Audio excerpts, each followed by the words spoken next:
Salut à tous, la nuit vient de tomber et vous, vous êtes enfermés avec moi dans une case de bulles.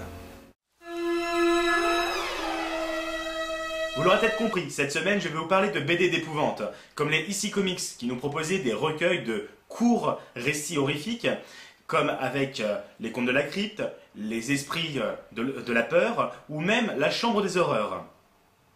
Mais au cinéma aussi, on nous proposait le même genre, avec des films comme Creepshow, Trick or Treat, VHS. Et pourquoi je vous parle de ça? C'est pour vous présenter Lucy Lloyd Nightmare, qui est le digne successeur de ce genre d'œuvre de recueil d'histoires courtes mais effrayantes. Et, je ne sais pas pour vous, mais moi, ça me rappelle beaucoup de choses. Et pas qu'au cinéma. Non, cette fois-ci, je vais m'occuper plutôt de la petite case, avec ça.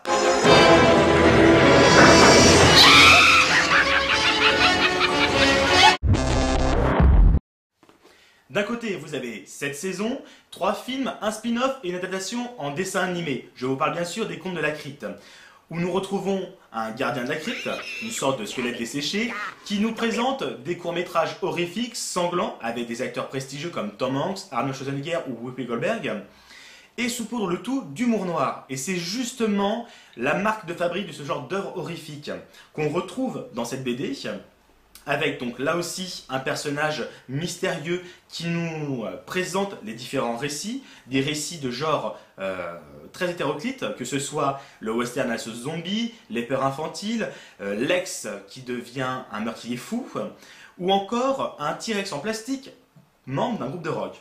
Oui, je vous l'ai dit, c'est loufoque. Le gros point fort de ce genre d'œuvre, c'est justement de créer une atmosphère terrifiante pour le spectateur. Alors au cinéma et à la télé, c'est très simple, ils utilisent l'image, les effets spéciaux, les effets sonores et la musique. Et pour une BD, là, ça devient plus délicat pour la rendre terrifiante. Et justement, c'est le défi des auteurs de Lucy Lloyd Nightmare, c'est de nous proposer de casser le mur entre la fiction et la réalité. Et c'est ça qui donne le sel et le piment de la lecture de cet ouvrage, et c'est pour ça que je l'ai adoré, je voulais vous en parler. Et comment ils ont fait ça? Eh bien en utilisant justement cet objet palpable que vous avez entre les mains, qui est réel, et à le mélanger avec les récits qu'il raconte. Déjà, grâce à l'auteur, Lucy Lloyd. Si vous cherchez sur internet, si vous regardez sur la couverture, l'auteur de cette BD, dans la vraie vie, c'est Lucy Lloyd. Lucy Lloyd est aussi un personnage d'un des récits, qui joue justement l'auteur de ces BD horrifiques. Deuxième point, on a dans tous les récits un point commun, autre que le personnage mystérieux qui amène donc, toutes ces histoires d'horreur. C'est une BD horrifique de Lucy Lloyd qui est maudite. Chaque lecteur qui la récupère lit sa propre mort dedans et bien sûr, elle apparaît. Eh bien, si vous retirez la couverture, vous vous retrouvez avec cette BD maudite entre les mains. Et grâce à ça, vraiment, après avoir lu tout l'ouvrage, eh bien, les auteurs ont réussi à faire que vous dites « Est-ce que je vais lire ma propre mort dedans? Est-ce que c'est à mon tour ?» Et là, c'est gagné. Ils ont réussi à ancrer cette frayeur fictive dans votre réalité à vous.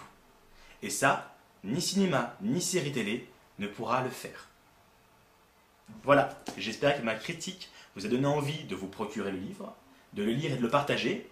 Et encore une fois, j'espère vous avoir convaincu que la seule différence entre le 7e et le 9e art est tout simplement une case de bulles, mais pas que.